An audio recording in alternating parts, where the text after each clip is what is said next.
Halloween Ends is written and directed by David Gordon Green and stars Jamie Lee Curtis, Roanne Campbell, and among others. And this is the third and, for now, final film of the trilogy that was starred by David Gordon Green from 2018's Halloween, that was basically the true sequel to the first Halloween from 1978, originally by John Carpenter.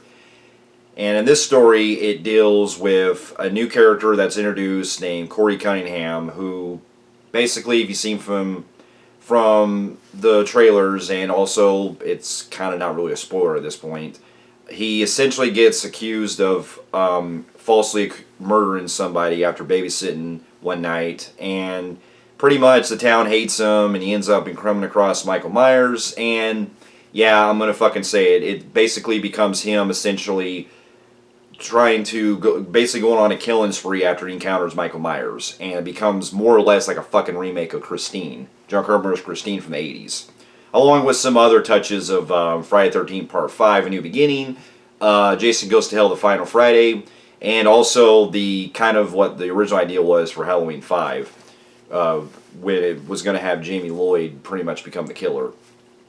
Now, here's a little backstory. Now, this movie was directed by David Gordon Green, who also did the other two films in the new Halloween trilogies by Blumhouse. And if you've seen from my reviews of the channel that I've been doing for the last few years of these movies, I was not a big fan of Halloween 2018. I thought that it was a completely unnecessary sequel. I felt that it didn't really have any reason to ignore Part 2, the original Part 2 from the 1980s, and with it trying to essentially be the definitive return to form for Michael Myers, it to me missed a whole lot of opportunities that could have been better, and it really missed the mark a whole lot. Now, I was not a big fan of that film. However, the next one that came out, Halloween Kills, was actually a step up for me, and so far that's actually been my favorite one of the trilogy, because it gave me what I want when it came to entertainment. It did some things that were more interesting with the way it played into like the tying in with the original 1978 film. And it also had some more watchability to it with, seeing what we like from Michael Myers the most. And so, out of the three films, Halloween Kills is the only one I can consider really watchable, that I can find still entertaining to watch and still have a blast with, despite a lot of its issues, because that movie's writing is it's very inept, and it has a lot of stuff that has interesting ideas behind it, but it was going into territory that went pretty out there and not really taking and really crossing a lot of territory that was getting kind of really messy with bringing in a lot of characters and doing a lot of fan service from the first Halloween that was a lot of overkill.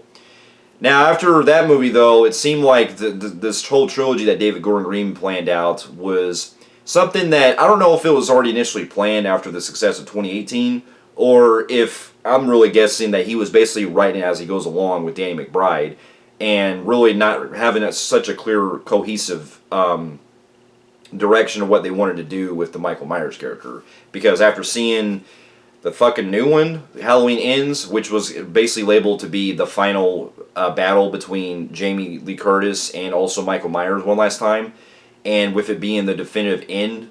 But to me, this is probably going to go down as one of the worst sequels, and probably one of the worst Halloween films I've seen since probably Halloween 5 and Resurrection. Now, keep in mind that there is some things that I do prefer over Halloween 5 and Resurrection, but that's not really saying much, because there's a lot of shit in this movie that I have to get into really major spoilers with. So for those of you who haven't seen it, you have been warned. But I will say this to get my pros out of the way. I thought the performances in this were good. It's good to see Jamie Lee Curtis one last time as Laurie Strode. She carries it as usual. And she did play it a lot more. Dealing with it. There are points where she does do more of her post-traumatic stress and her grief at times. I liked a little better than how she pulled it off in 2018, but it's very far in between because of the bad writing that gets in the way of it with her character, and the way that it also plays with the plot. But I thought she was still good, and seeing her one last time was always a nice treat. And I also enjoyed the rest of the performances, especially the guy that plays Corey, Rohan Campbell. I thought he was a great. He did a great job. The character itself, I have a lot of issues as far as writing wise, and I think that the character could have been played would have been done better in a certainly better film. However, I still thought he did pull it off, and there are a lot of moments where he does come across as actually intimidating and has, that kind of sketchy feeling that you would kind of see that if he was playing in like a remake of if it was in a remake of Christine, he probably would have been a good Arnie. I think he really could have pulled it off if he was in a remake of John Carpenter's Christine, or if they did another adaptation to Christine. But that would be saved for a far better film. And trying to compare that to John Carpenter's Christine is a big insult because I have some other stuff I have to get into, but I'll get to it here soon. But I thought the rest of the cast were good. It's also great seeing Will Patton again playing as the deputy sheriff. Even though in this one they really don't really have much for his character this time, but seeing him again was nice. And I thought the daughter again, the girl that played the granddaughter in this, Allison, I thought she did a better job than what she did in 2018. So I did like her as well this time, and like I did with Kills, so they did fine. But then some other things too I will say is that the score in this by John Carpenter and a lot of the other team that were behind it, they did a great job, and it is very menacing at times with the way it plays, and it's kind of what you expect with John Carpenter at this time, still doing the music. He still is the man. He's got it. Still has a lot of great cues and familiar music that you heard in some of the other Halloween films, and it's overall satisfying. That's one of my favorite. That's probably the best thing I really enjoyed the most was the score. And to get in some like little minor things, I would say that, well, okay, I'll give them credit for at least having a nice tribute to Halloween 3, The Season of the Witch, in that they have the title fonts, and you could tell that they do have the love for that original film. And there are a couple nice kills that I thought were decent. One of them that was actually really hilarious that I'll get into later, but that's where I draw the line because the rest of this movie really falls apart. And a lot of it really outweighs all the stuff that I really liked is flat out ruined because of the story and the writing and everything else. And with this being the third film in a trilogy that has been so messy, it's really bad to go on a whimper on a movie like this. So where do I start? To get my cons out of the way, I'll have to say that already from the beginning, the movie just seemed like it didn't even start like a traditional Halloween film.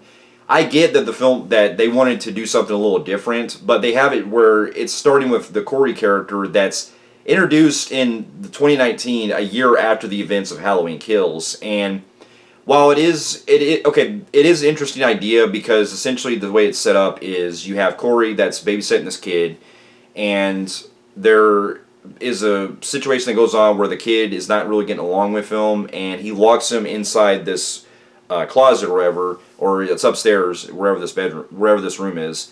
And when Corey kicks open the door, he accidentally pushes the kid off and falls down the railing and ends up killing him. And then as an accident. And he's basically falsely accused by the town 4 years later, that he was confirmed, that he was suggested that he murdered him. And throughout the movie, Corey is basically getting tormented by bullies that come across him and a lot of the other townspeople that start fucking with him. And then he ends up meeting Allison, who, at first sight, which is something I really don't fucking buy, where she's already head over heels in love with him and trying to essentially see how he is and the way the night goes and stuff. And we then basically get reintroduced to Laurie, where she's essentially writing a memoir about her events that happened in the other film.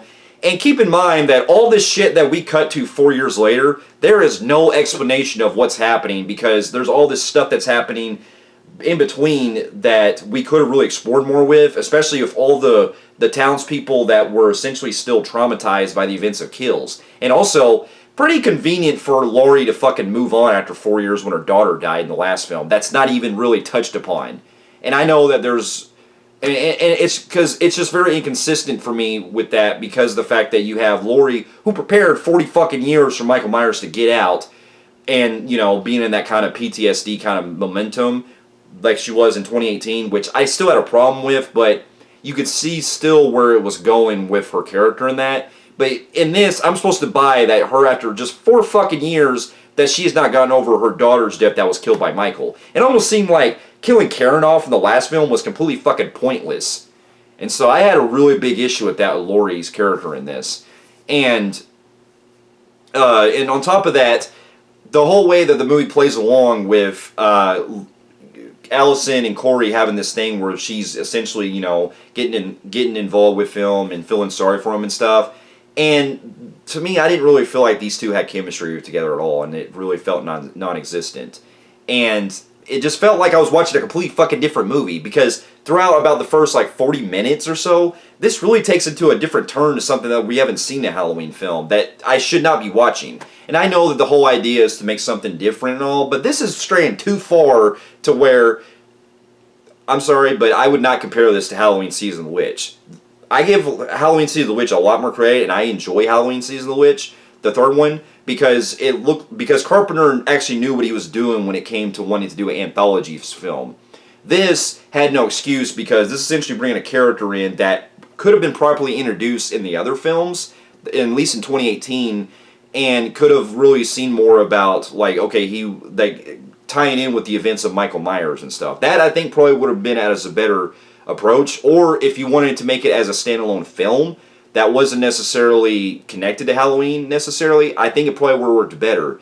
And with the whole evil basically taking different shapes, that I think can be an interesting concept, and it has been explored in certain ideas that I've actually enjoyed with. I have to admit, this is off topic, but the whole idea of, not to go all the place, but basically the build up to that is the fact that Corey ends up essentially finding Michael Myers in the sewers, and by some fucking weird ability, Michael is able to look him in the eyes and basically transfer his evil into him. And the rest of the film, it literally becomes a carbon copy of Christine.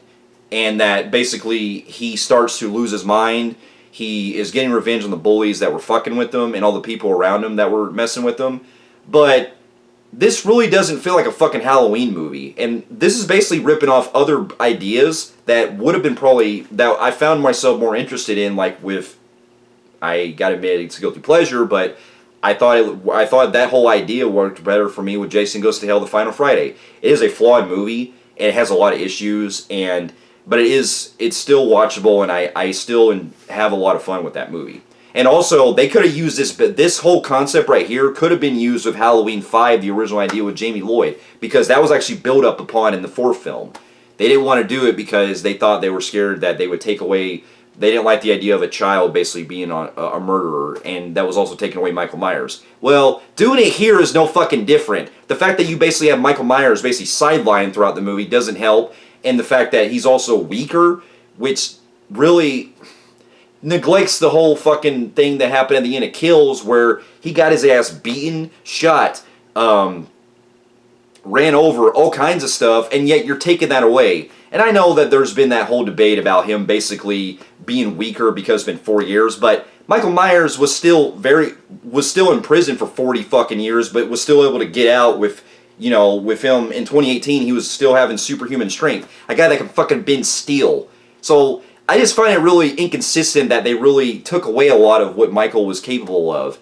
And I'm supposed to buy that fucking Corey can basically strong arm him and get in this kind of wrestling kind of thing with them, where they're kind of like brothers, because they have this weird thing going on with him and Michael have this kind of shared bond that really doesn't go anywhere, and it really makes no sense. And I'm supposed to buy that Corey can basically take him down and then take his mask away. Yeah, a fucking skinny guy like that who could barely even handle bullies can take down Michael Myers. Man, they really didn't know what they were doing with this movie, it seems like. And so, yeah, that happens. And then it's also weird because the way that it plays along with the plot, I'm supposed to buy that Corey is essentially getting basically Michael's strength in some way, where, he's trying to take down and kill people that he's going to revenge on. And then, on top of that, there are scenes later on in the film where it almost feels like he has no fucking pain. And I'm like, so is it really Michael Myers, or is it the mask, or what are they really doing with this? Because I'll get to this later, but that really doesn't make any sense later on when we get to too close to the ending of the film. But before getting all that, one of the issues I also have with the movie is the fact that it doesn't really explore much of some of the other things that we set up in the other films on. Besides the Michael Myers' strength, we also disregard a lot of the other characters that they were introduced, especially with Lindsay.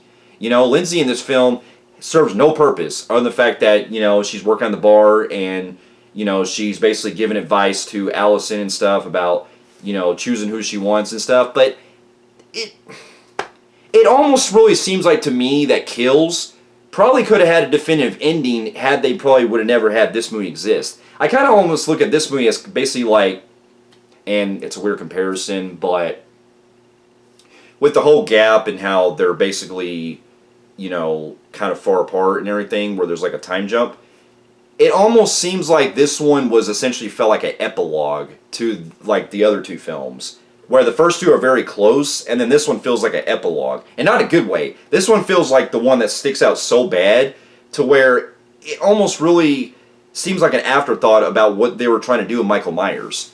And one of the other things too that was also kind of weird was the fact that throughout the movie you have like Corey essentially going to different places and stuff, and that they're supposed to be looking at him like he has like Laurie and another character look at him like he has fucking Michael Myers' eyes and stuff, and it's like really, because it doesn't really seem like I really don't understand this logic behind it.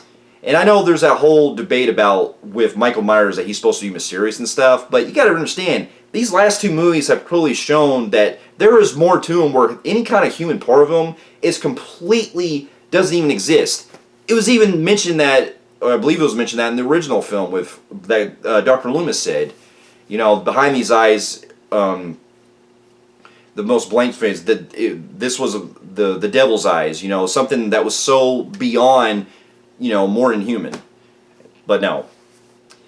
That pretty much also gets into where I wanted to get at, but I'll say that the other death scenes that they do bring up, there is a cool death scene where it has this DJ that's fucking around with Corey that gets his comeuppance, where Corey ends up going to his radio station and ends up cutting his tongue out, and then he puts his tongue on this spinning vinyl record, or spinning, I think it's this spinning record that it goes around, and I thought it was unintentionally hilarious. It was a good death scene too, the way it was practical done.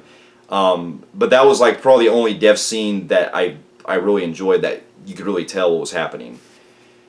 But then this is also where we get to our climax, to where pretty much when we get to Corey essentially having to find where Laurie's at, because Laurie is essentially getting, throughout the movie, I forgot to mention this, Laurie and Allison are still having issues about how she's blaming her about some things that happen, and there's a lot of weird stuff that really doesn't make sense, because a lot of it really wasn't Laurie's fault, but yet a lot of the characters in this film really have like such an outright hatred of her because of her situation with Michael Myers.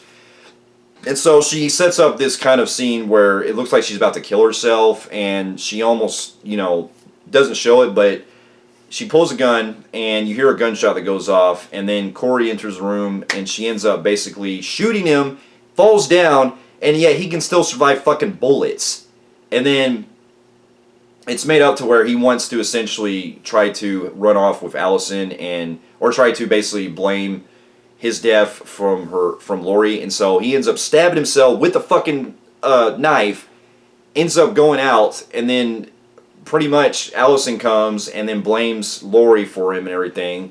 And then this is where we get pretty much to where Michael finally comes in after a while, and they end up essentially, he ends up killing Corey, which completely doesn't make any sense, because the whole movie builds up to where him are essentially tag teaming other victims around throughout the movie. And then in this scene, it almost seems like Michael was just trying to get his mask back and all that.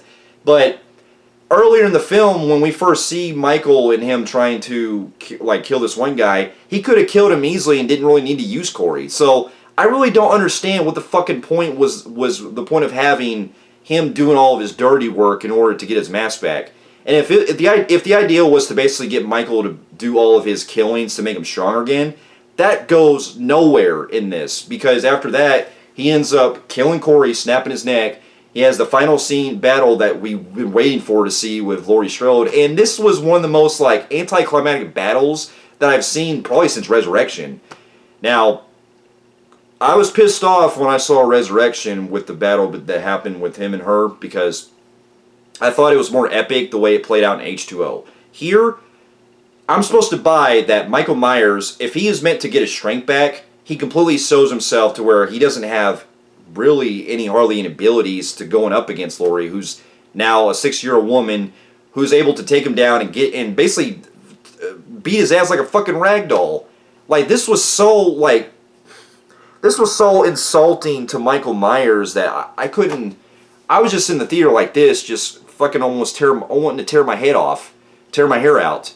Like, it was that bad, just seeing this fight. And then she ends up taking his mask off and has him pinned down like he's, like where he has a fridge laid on him and stuff. And then as he's about to try to kill her after he grabs her and stuff, that's when Allison comes in and she ends up putting the final blow to Michael and stabbing him, and then and slitting his wrist, and then Laurie ends up slicing and all that, and they share this like last moment where she's grabbing his hand and stuff. And keep in mind, if they would have stuck with the whole brother and sister aspect as to why he's after her, that would have made more sense. But this whole ending right here, where it shows them doing their one last battle, it felt really tacked on, and it felt like it was very shoehorned in. Because throughout the entire trilogy, Michael Myers wants nothing to do with fucking Laurie Strode. And the way it was built on with Laurie essentially in the last movie wanting to go after Michael Myers was completely ignored. And they don't even... It just... Man, this movie is really... It is so fascinating how a movie like this essentially takes everything that, we've seen before with a lot of the entries in the franchise and making it even worse like this. And then after the whole town essentially gets bent on it after the cops finally arrive, which another issue I had with that was the fact that the fucking cops are nowhere to be seen in these movies, apparently. I had the issue with that in Kills as well, where they don't really send the cops after Michael that much. And they also have it to here where all these murders that are happening, it seems like nobody's even really paying attention to them. Like, they're reported on the radio and stuff, but you don't see scenes where fucking where Will Patton's character is going after him and stuff, and he doesn't even come in until the very end of it when we finally get to the scene where Michael's finally dead. And then this is a scene that could have been placed in Halloween Kills, where the whole town is in, and they end up wanting to finally dispose Michael Myers' body, where, granted, it is a good death scene because they put him in this dispenser at this garbage disposal, and they essentially end up basically them completely crushed.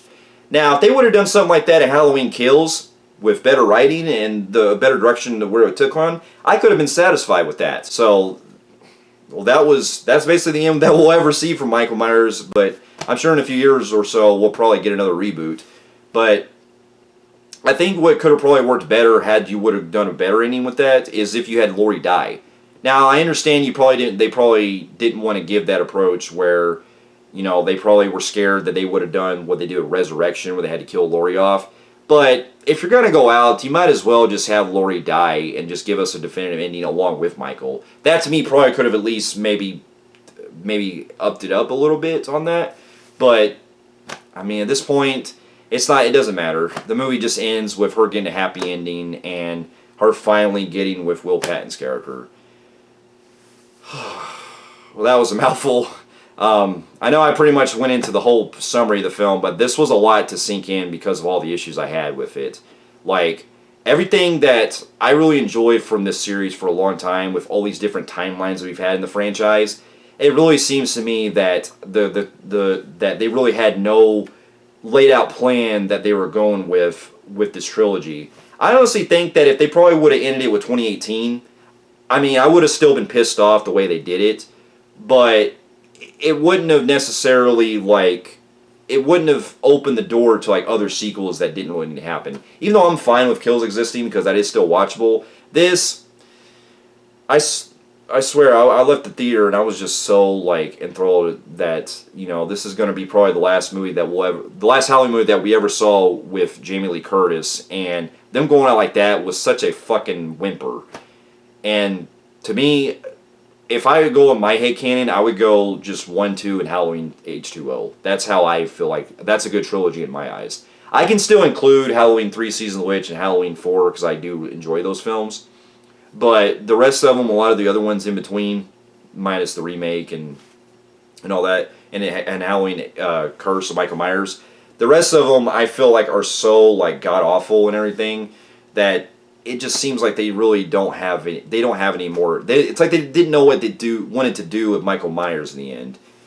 And so, with that being said, even though I did have some pros with the film that I did enjoy, unfortunately, it was ruined by a lot of what they did with this entire film, and the whole Corey Cunningham thing really should have been its own movie and not be a last movie in the trilogy like this. And so with that,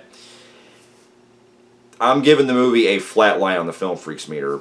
It had some things that were good, but it had some things that were still likable, but unfortunately it was not enough to save it, and that was really, it went completely down the shitter, especially with that ending. And so, for those of you who have also seen Halloween Ends, and also the other films in the Halloween franchise, let me know in the comments below what you thought about it, and thank you so much for watching, and I'll see you in my next review. I'll see you later.